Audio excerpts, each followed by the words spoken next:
Bulletin का आगाज करेंगे। सुप्रीम कोर्ट का फैसला नामंजूर, हुकूमत इत्तेहाद ने मज़ाहमत का ऐलान कर दिया। मुश्तरका बयान में मजीद कहा गया है कि सुप्रीम कोर्ट का हुक्म वफाक पाकिस्तान पर हमला है, पार्लियामेंट के इख्तियार का तहफ़्फ़ुज़ करेंगे। ये फैसला नहीं, वन मैन शो का शाखसाना है। इसे अदालती तारीख में स्याह बाब के तौर पर जगह मिलेगी। कानून अभी बना भी नहीं, एक तरफा बेंच को जन्म लेने से ही रोक दिया गया। निज़ाम इंसाफ में अदल लाने के लिए हिकमत अमली तैयार करेंगे। तफसीलात इस रिपोर्ट में। इससे पहले सुप्रीम कोर्ट ने अदालती इस्लाहात बिल पर अमल दरामद रोक दिया। तहरीरी हुक्म में कहा कि सदर दस्तखत करें या ना करें, बिल पर अमल दरामद नहीं होगा। बिल कानून का हिस्सा बनते ही अदलिया की आज़ादी में मुदाखलत शुरू हो जाएगी। मफाद आमा और बुनियादी इंसानी हुकूक के लिए अदालत की मुदाखलत बनती है। तहरीक इंसाफ, काफ लीग, हुकूमत इत्तेहाद समेत तमाम फरीकैन को नोटिस। केस की मजीद समाअत 2 मई को होगी। तफसीलात के लिए ये रिपोर्ट। कौमी असम्बली की अदालती इस्लाहात बिल के खिलाफ दरख्वास्त समाअत के लिए मंजूर करने की मजम्मत। 8 रुकनी बेंच को तहलील करने की करारदाद इत्तफाक राय से मंजूर कर ली गई। पार्लियामेंट की बालादस्ती की करारदाद पीपल्स पार्टी के आगा रफ़ीउल्लाह ने पेश की, जिसमें कहा गया कि आइन साजी सिर्फ पार्लियामेंट का इख्तियार है। ऐवान आला अदलिया की मुदाखलत और फैसलों को तशवीश की निगाह से देखता है। सुप्रीम कोर्ट गैर मुनसिफाना फैसले कर रही है। हालिया फैसले से जानिबदारी का अंसर जाहिर हो रहा है। सुप्रीम कोर्ट के इदारे में तकसीम वाज़ेह नजर आ रही है। बेंच में 2 सीनियर तरीन जजेस को शामिल किया गया। नाही बलोचिस्तान और KP से जजेस को हिस्सा बनाया गया।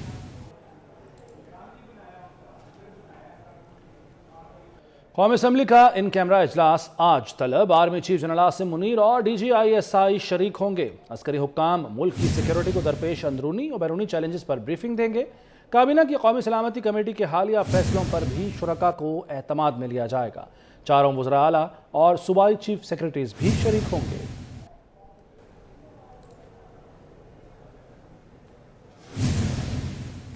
साबिक सदर आसिफ अली जरदारी और चेयरमैन पीपल्स पार्टी बिलावल भुट्टो की वज़ीर आज़म हाउस आमद। वज़ीर आज़म ने दोनों रहनुमाओं का इस्तकबाल किया। मुलाकात में मुल्की सियासी सूरत हाल पर तफसीली मुशावरत की गई। सुप्रीम कोर्ट की आज होने वाली समाअत और कौमी असम्बली कार्रवाई पर भी बातचीत की गई।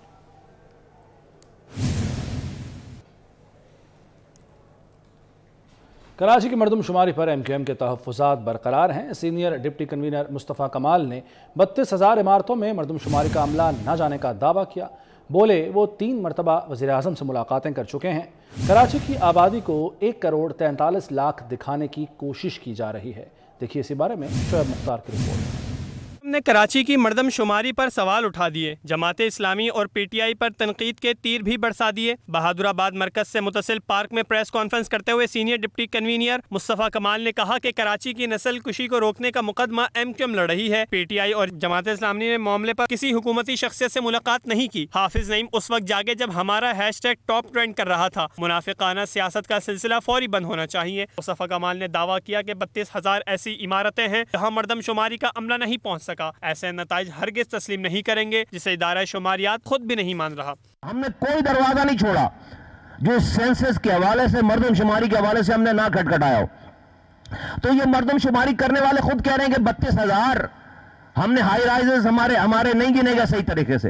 वो खुद बता रहे हैं कि 7,000 ब्लॉक्स को सही नहीं गिना गया। मुस्तफ़ा कमाल का कहना था कि वफाकी वजीर फैसल सब्जवारी ने नादरा को खत लिखकर कराची का डाटा मांगा था। नादरा से फराहम करदा आदादो शुमार के मुताबिक कराची के पते पर 101 करोड़ 91 लाख शनाख्ती कार्ड और बे फॉर्म है।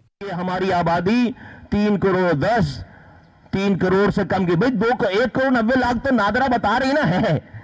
इसके बाद क्या रह जाता है? तो हम ये 1 करोड़ 43 लाख जो कराची की आबादी बताई जा रही है, हम क्या जो गिनने वाले वो खुद नहीं मान रहे।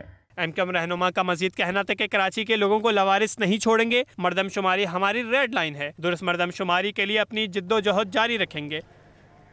कायद नून लीग मियां नवाज शरीफ ने उम्रे की सआदत हासिल कर ली। नवाज शरीफ के साथ मरीम नवाज, कैप्टन रिटायर्ड सफदर और दीगर अहले खाना भी हैं। हरम मक्की पहुंचने पर शरीफ फैमिली के अरकान ने अल्लाह का शुक्रिया अदा किया। नवाज शरीफ और उनके अहले खाना ने बतौर शाही मेहमान उम्रा अदा किया। उन्हें सऊदी अरब में खुसूसी प्रोटोकॉल दिया गया। हरम शरीफ में सऊदी कमांडोज ने शरीफ फैमिली के अफराद को अपने हसार में लिए रखा। नवाज शरीफ और मरीम नवाज का हरम शरीफ में इबादत का सिलसिला जारी है। नवाज शरीफ ने उम्रा अदायगी के बाद मुल्क को कौम की तरक्की और मुस्लिम उम्मा के इत्तेहाद की दुआ की। शरीफ फैमिली उम्रे की अदायगी के बाद मदीना मुनव्वरा, روانہ ہو جائے گی۔ نواز شریف اور مریم نواز رمضان المبارک کا آخری عشرہ خاندان کے ہمراہ مکہ اور مدینہ میں گزاریں گے۔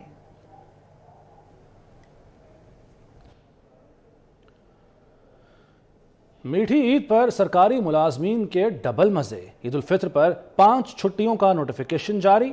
وزیراعظم کی منظوری کے بعد کابینہ ڈویژن نے نوٹیفیکیشن جاری کر دیا، جس کے مطابق 21 سے 25 اپریل تک چھٹی ہوگی۔ جمعے سے منگل تک عید الفطر کے پیش نظر عام تعطیل ہوگی۔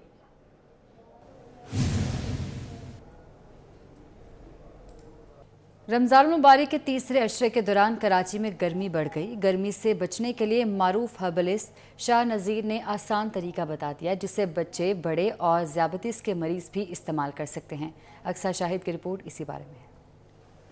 ہو جائیں تیار، رواں ہفتے گرمی خوب امتحان لے گی۔ محکمہ موسمیات کے مطابق ہوا کے زیادہ دباؤ کے باعث ملک کے بیشتر علاقوں میں سخت گرمی پڑے گی۔ درجہ حرارت میں بتدریج اضافے کا امکان ہے۔ گرمی کی شدت میں ہر گزرتے دن کے ساتھ اضافہ ہو رہا ہے اور گرمی کی وجہ سے جسم نڈھال ہو جاتا ہے۔ یہی وجہ ہے کہ ماہرین زیادہ پانی پینے کا مشورہ دیتے ہیں، مگر ایسے متعدد طریقے بھی موجود ہیں جس سے آپ جسم کو گرمی کے اثر سے بچا سکتے ہیں۔ ہربلسٹ شاہ نذیر نے گرمی سے بچنے کا آسان طریقہ بتا دیا، جسے ذیابیطس کے مریض بھی بآسانی استعمال کر سکتے ہیں۔ گوند کتیرا اور تخم ملنگا ہے کہ 1 چمچ پانی میں ملا کر پئیں اور گرمی سے بچیں۔ جس طرح گرمی کی شدت بڑھتی جا رہی ہے تو اس کو آپ اپنے گھر میں رہتے ہوئے اپنی شدت کو کس طریقے سے کم کر سکتے ہیں؟ آپ نے لینا ہے گوند کتیرا اور تخم بالنگا، یہ دونوں کو 1 چمچ 1 گلاس پانی میں بھگو دیں 1 گھنٹے کے لیے۔ اس کے بعد اسے چمچ کے ساتھ شیک کریں۔ اس میں کوئی بھی فلیور، آپ کوئی بھی لال مشروب بھی ڈال سکتے ہیں، تو وہ آپ پی لیا کریں، تو آپ دیکھیے گا آپ کی گرمی کی شدت آہستہ آہستہ آپ کو محسوس ہونا کم ہو جائے گی۔ یہ اجزاء گرمی میں بحال ہونے کے بعد جسم کی قدرتی توانائی کو بحال کرتے ہیں۔ ایسی غذاؤں کی کمی نہیں جن میں پانی کی مقدار بہت زیادہ ہوتی ہے، جیسے خربوزہ، تربوز اور کھیرے، جو اس موسم میں بآسانی دستیاب ہیں۔ اسی طرح دہی کا استعمال بھی جسم کو ٹھنڈا رکھنے میں مدد فراہم کرتا ہے۔ روڈا کے فلیگ شپ منصوبے چہار باغ پر ترقیاتی کام تیزی سے جاری ہے۔ منصوبے کی تکمیل کے لیے 18 ماہ کی ڈیڈ لائن دی گئی تھی، تاہم سی ای او روڈا کا دعویٰ ہے کہ منصوبہ آئندہ سال مارچ تک مکمل کر لیا جائے گا، جبکہ خریداروں کو رواں سال دسمبر تک قبضہ دیا جائے گا۔ دوسری جانب سی ای او روڈا عمران امین نے ایم ڈی واسا کے زیر صدارت اجلاس میں شرکت کی اور روڈا منصوبوں کو پانی کی فراہمی سے متعلق امور پر غور کیا گیا۔